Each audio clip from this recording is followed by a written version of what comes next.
is. What it is, what it do, folks, man. Your guy, Dope the Phenom, aka Trippy OG. Nick's Anonymous with me. Y'all know how we do. Past, present, future. We just gonna kick it out the gate. Yo, McBride is out. I'm not feeling this, bro. How is every young player out? Bro, is something going to happen? Something is up. This is not about health and safety. This is suspect now. How you go off and then go into protocol? Think about it. Obi and RJ, they went off, protocol.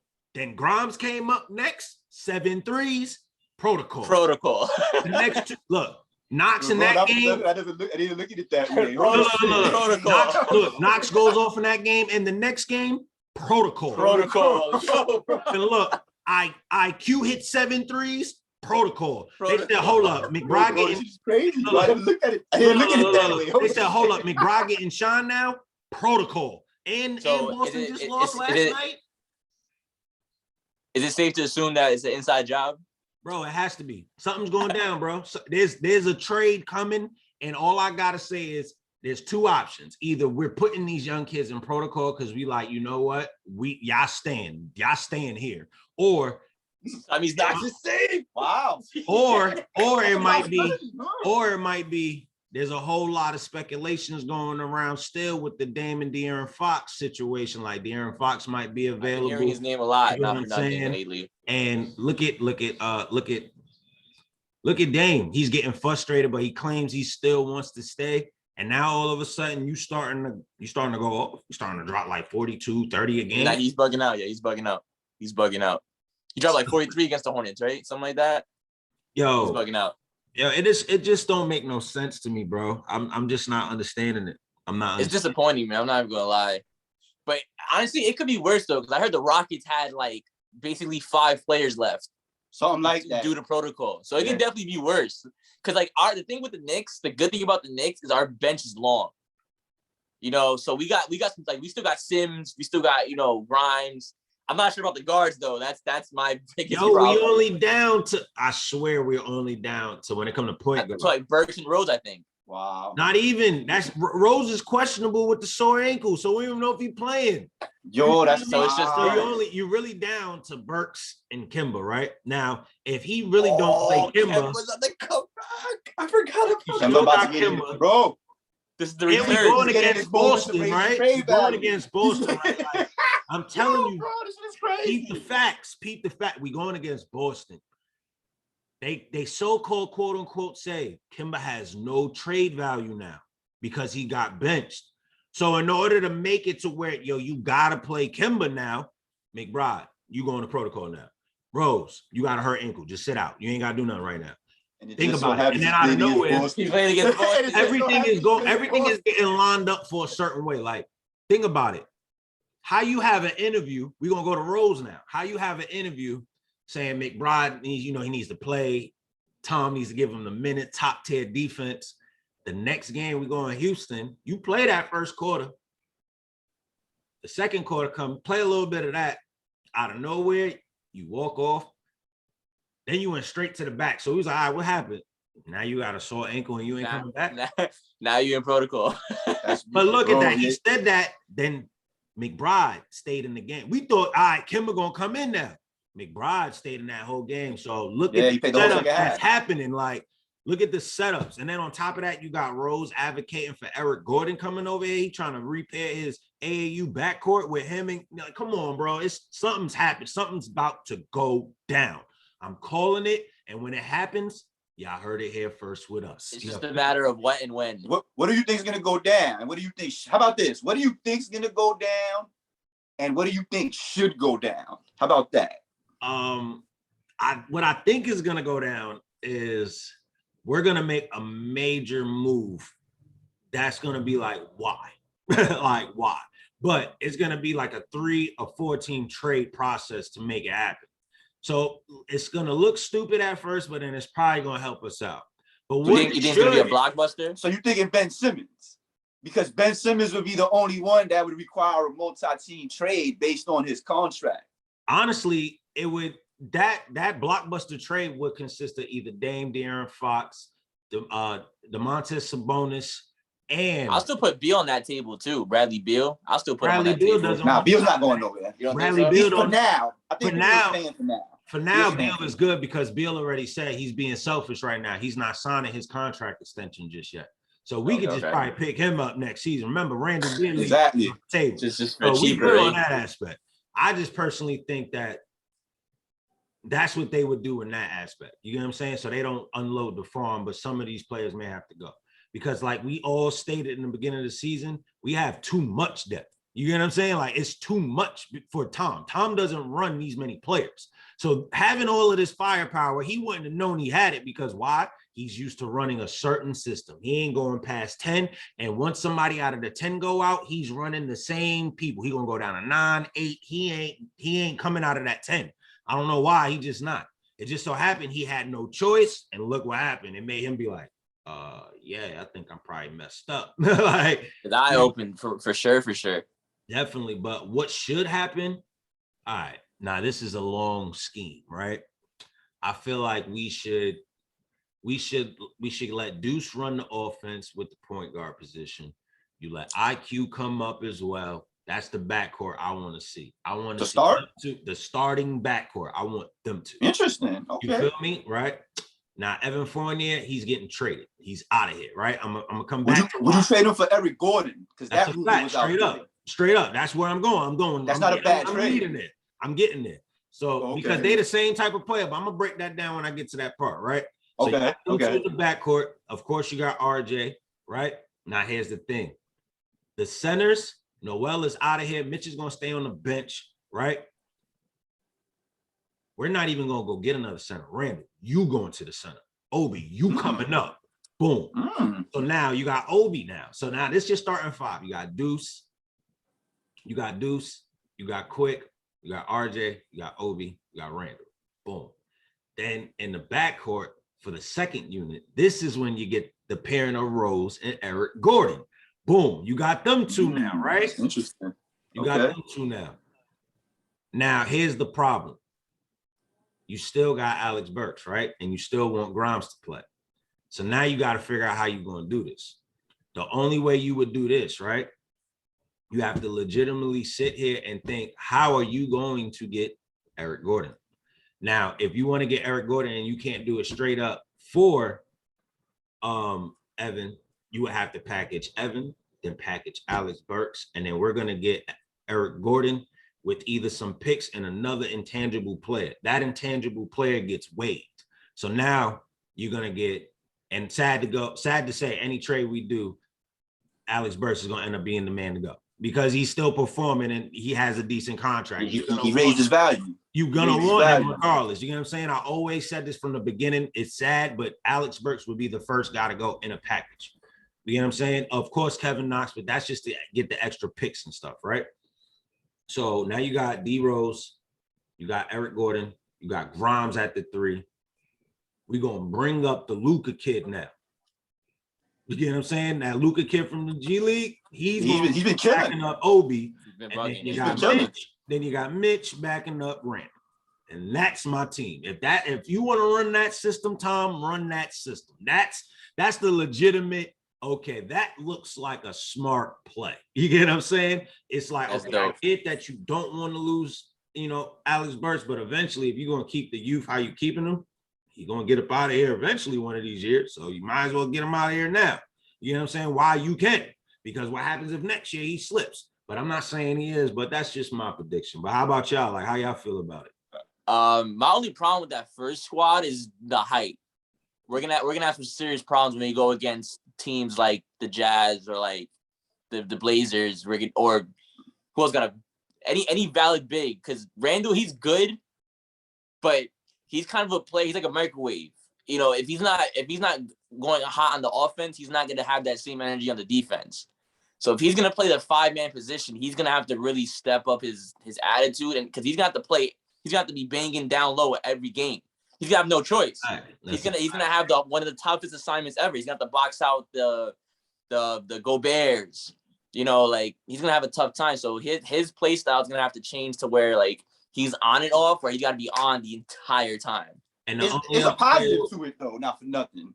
it's It's a a lot positive of bigs thing that to can't miss. be in the starting center because you're right. The defense might take a step back because the lane might open up a little, but let's be real. Our offense is gonna be legit. Not a lot of power forwards or centers could guard Randall down low. So offensively, yeah, things might be a little lit. And the only But thing I like would say is the this: lane will open up on defense. That'll be the only downside. the only thing that would be this, right? Because everybody still says, "Oh, Miles Turner." I'm like, all right, we could get him. Don't get me wrong, I'm not mad at it. But of course, bitch is staying on the bench. But then you got to think about it. The only thing that's killing all of this aspect of the whole team, you have to figure out what trade you can make so that way Grimes actually gets in that rotation. Yeah. Think about all of that. We got so many wing players. How does Grimes get in this rotation? Yeah, it's a problem too. Like how you said, like our biggest strength is actually becoming our weakness, low key. Because since we have so much depth, like you said, it's hard to pick and choose. Like, okay, who can we really trust? Because if we stick with Grimes and McBride, we're going back to the system. We're going back to raising our young players, developing, or we get rid of the young players and go old like we did in the Melo trade in the Melo days, like how we had an older kind of squad. That's a so fact. they gotta really pick and choose which route they want to go. Do they want to keep developing or do they want to go for the wins like off rip?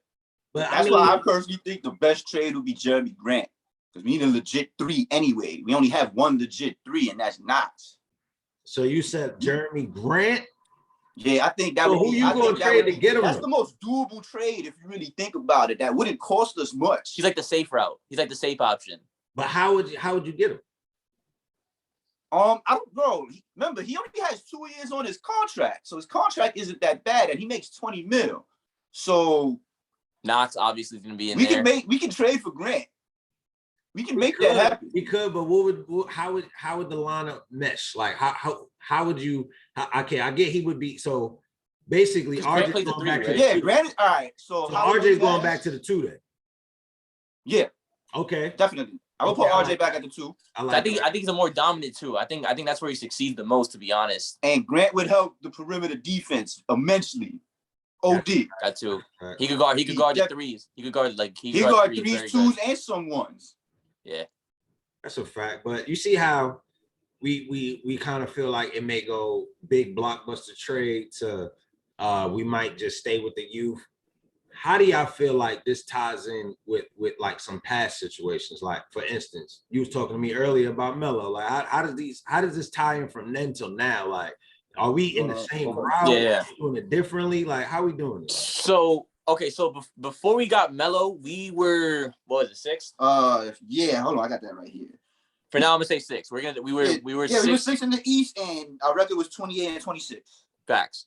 So we weren't bad before Melo. Melo was kind of that piece where you just needed to get over the hunch. Now we're in that little grave that we need to get out the hunch, because last year we did great. We showed what we could really do when everything is pieced together. Now we made changes, and now it's starting to unfold that those changes aren't exactly what we needed right now. Definitely. Well, I'm not gonna say right now, because when we got these guys, they were supposed to produce what they were producing on sheet. But like we said, they're not doing what they're supposed to be doing. So now it comes to the thing, like, so Damian Lillard, for example, right? I believe the only way we get Damian Lillard is if we were like in the 3rd round already, making a championship run. Because if we try to get Damian Lillard, we're gonna be giving up away a lot of pieces just to make the 2nd round.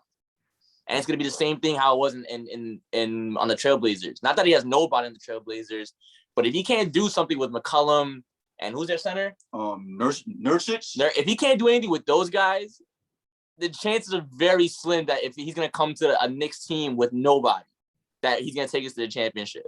That's a fact. And so I think too, like, Norman Powell is a god over there too. Like, they be trying to play him like he's trash. Like, bro, Norman Powell's nice, bro. Like, yeah, Norman Powell's nice. Buckets.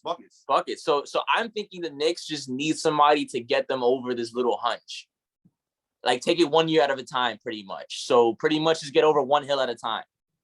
Instead of going for one blockbuster and just because with the Melo, everyone hated the Melo trade because it was a blockbuster. But right after we got him, we made almost the Eastern Conference, or did we make the Eastern Conference? Nah, that's when we got bumped in the. We lost the first round that year. That's when we first got Melo, and like because of the trade, we were a little thin. So it was the second year. Yeah, the second year we made actually the first 2 years we lost in the first round, and the third year is when the Knicks tape year. Yeah, we went on the division. Street, came out the gate, 10 straight wins. You feel me? But yo, just to touch base on that Melo joint, right? I just want to clarify this for all fans and all media outlets. Y'all need to give my boy Melo respect. We in the top 75. Yeah. You feel me? And y'all talking about Bernard King. Y'all still talking about Patrick Ewing. Why are we not talking about the 62 game? Why are we not talking about that? Melo always produced. It was Amari Stoudemire is what messed up the system. Yeah, he was. You were supposed to be that there. was unfortunate. That was unfortunate. They only played like 20 games together. But you gotta keep your head clear, bro. Like you were professional. You talking about when he punched the first? Yeah, bro. Like, you talking about that? Come on, bro. Like you gotta keep your head that. clear. I thought you were talking about overall. Nah, then you I was saying it was unfortunate because when he was healthy, dude was an MVP candidate. You get that. Not only do you got Melo still giving you everything he got, right? He's playing where you got a GM trying to force his coaches to play a system that don't work. He's still trying to produce. You got him getting D-Rose back in the day when D-Rose's mind wasn't too clear just yet. He was still going through it. You giving him old Joakim Noah. You gave him a young Porzingis that didn't know what he wanted to do, trying to be the man. You got Tim Hardaway Jr. trying to argue with him, talking about pass me the ball. Like, come on, bro, what? But he still showed up. And then you talking about now, oh, you don't want to trade the house and da-da-da. Look at what Randall doing, bro. He can't hit a clutch shot. He missing free throws. He shoot a three, it go in and out. He's smiling. Like, bro, come on, bro. Now, don't get me wrong. I'm not trying to throw fade, but like, nah, we got really, media, y'all need to start putting respect on my son Melo, bro. That's a fact. For real, like put some respect. He's definitely one of the greatest Knicks to play. I think Knicks Nation knows what time it is with Melo. So like true Knicks fans will tell you. You know what time it is. That's why he always say he loved New York, and of course he better retire a Knick. They just give him shit because he didn't win a chip here. But same thing with Patrick Ewing. They give him that shit. Patrick Ewing's bro. Patrick Ewing actually got it worse than Melo, bro. I bet. Of course, because instead of dunking it, he finger rolled it. Like what you had time to, you could have did this. You did this. Nah, even before that, like because my father's a big Knick fan. He had told me that I think it was his rookie year or his second year, they had like a Patrick Ewing poster night, and that night, Patrick Ewing he just played okay, and they got blown out, and the whole crowd threw their posters on the court. Bro, that's getting it bad, bro. That's kind of OD. To do that to one of the greatest Knicks. Well, at that time, it was his second year, so you didn't know it was going to go to where it went. Bro, let me tell you, though, that is New York fans in a nutshell, bro. If we believe in you, because, like, okay, you can look at it two ways. You could look at it as if we were just embarrassing Patrick Ewing, or that we knew that he could do better and we were just pissed off that he did it. 9 times out of 10, it could be a little bit. It could be a little bit of both. But you gotta understand, Knicks fans we do it out of love and passion. We love this team so much that if you don't like Evan, I'm surprised Evan Fournier hasn't got French toast thrown at him or something, bro. Like. Bro, it's so good. Don't get no ideas, bro. Nah. He not gonna get the French toast. He gonna get the good looking steak, but it's bad quality. Bad steak. He gonna get steaks thrown at him. Like, but I don't know, man. Something gotta be. But to really wrap it all up, you know what I'm saying? We touch base on present joint right now. We touch base on the past, but how we really feeling about like the future right now? Like the future is looking good with this young core. Like the kids that are out, I could even say Knox at this point because he looks like now he's got it. Like now he understands. Yo, I am so happy. He knows his role. It looks like he knows his role. He's not even know his role. It looks like is he about to pull out the Knox jersey? Yeah. He a huge Knox fan. He loved Knox. All right, pull up. He got this. He loved Knox. He was always a believer. I can't lie. I lost faith in Knox after a while, but he's still a believer. Yo, I lost faith in him too, but what that said, I don't even say Knox the second on it. That just say Knox. That's the original joint. All right. Yeah. You got it. You got it. A lot of people don't know that when Knox first came out, he didn't have the second on his jersey. I just hope y'all know that. He did not have that on his jersey. If he makes one all-star team, that's a collector's item. Yes, sir. That's a fact. Yes, sir. It's my guy right here, bro. And it's so sad because when you hear the announcers talk about Knox, it's like a baby taking his first steps. They're like, oh my God, wow, Knox is really doing. I'm like, of course he is. Like, just this is what we got him to do. Like, he just wasn't focused, man. He just hasn't. The thing with Knox, I don't think he's gotten a full opportunity to prove himself. He's been through some serious shit. If you look at his track record, he's been through coaches. He's been through shit years. He started with Fizdale's. That was a bad start right there. You know what I mean? Like, you know what I mean? Like, him and Mitch is the last one standing. They the longest tenure Knicks right now. Like, legitimately. Like, and COVID is I want to punch COVID in the face because right now COVID is the only thing stopping Knox from actually showing what he could do. Yeah, he did pretty good the last 2 games, bro. He looked. I'm a doubter of Knox. Like I said, I lost faith, but he looked good. I feel bad for Knox OD this year just for the fact, like, bro, you missed summer league due to it. Then you go off. You gain trade value out of nowhere. Then you go back to. See, it's a conspiracy, folks. It's a conspiracy, man. Adam Silver, we got to talk, bro. What you got? We got to talk to Adam Silver about this. Like, but you asked about the future, though? Yeah. How you start Dukes, bro. You think so? Bro, I remember what I said at the beginning of the year? What was one of the things I wanted to see? I wanted to see Deuce McBride beat out Kemba for the starting job.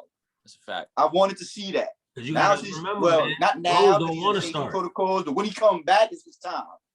You got to remember, man, Rose don't want to start, so you already know who your backup PG is. So exactly. It's going to be between Kemba and McBride. It's if you're not playing Kemba off the rip, McBride, you start. So if you had a choice, who would you start? Would you rather start Quickly for it? Because in your lineup, you had Quickly and McBride together in the same lineup. That's a nice little. More than likely than not, it's probably not going to happen. No, of course not. But it would definitely be. Honestly, it would have to be McBride and Grimes. Okay. Because then and Quickly come off the bench. My thing is this: if you really just get Evan up out of here, bro, you just slide Alex Burks back to the bench. Then you still got IQ Rose.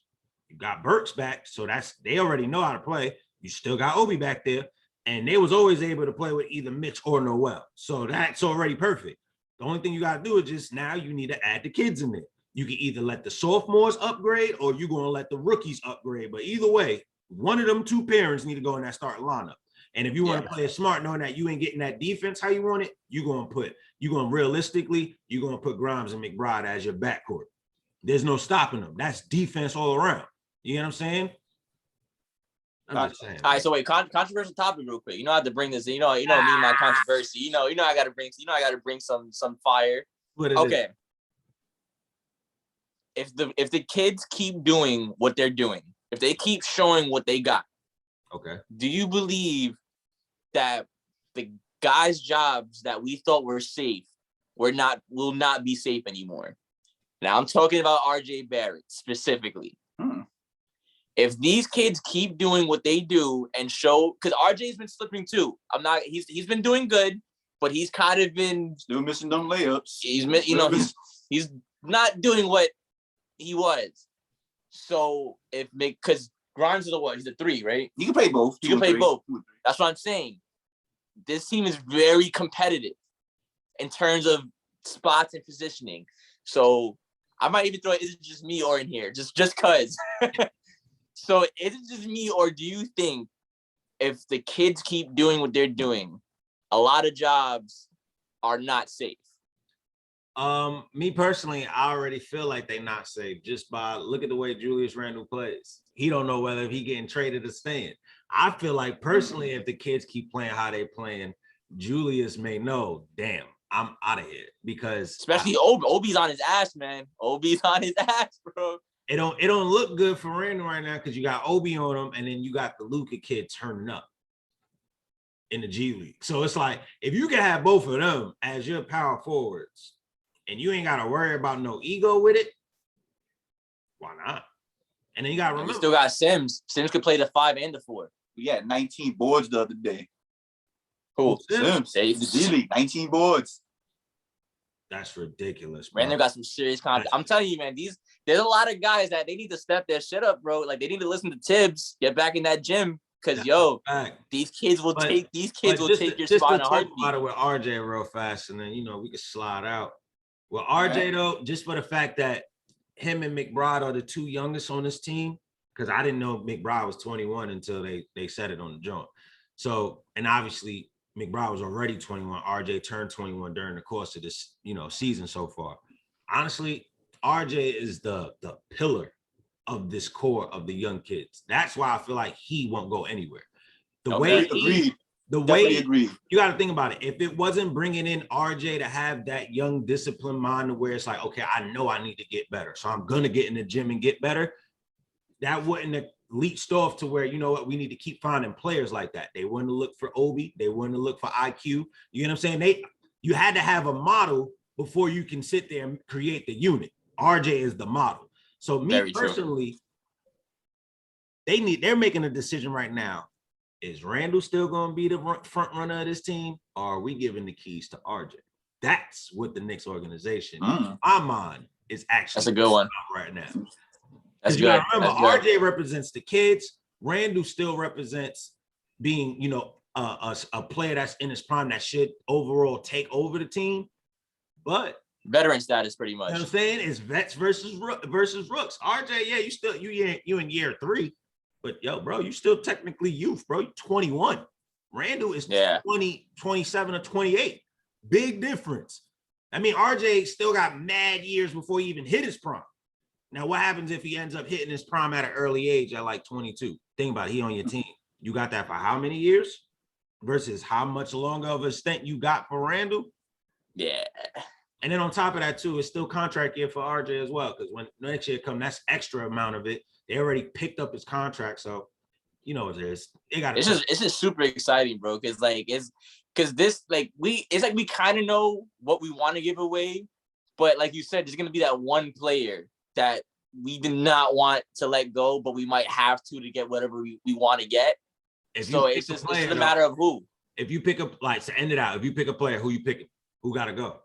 It's gonna have to be Burks, bro. Yeah, it's gonna have to be Burks. Burks. Because Fournier, because we can't give Fournier alone because he lowered his trade value to basically dirt, pretty much. Like, so because of that, we're gonna have to give up something else. Burks my favorite Knick too, man. It's gonna suck to see. I'm gonna be honest with you. I only want 3 vets to remain on this team. Like I said on the pod, I don't really count, Randall as the vet because the team's supposed to be getting built around him, right? So I don't count that as like, all right, you a vet in that sense. Like, you're not playing just a role player type of status.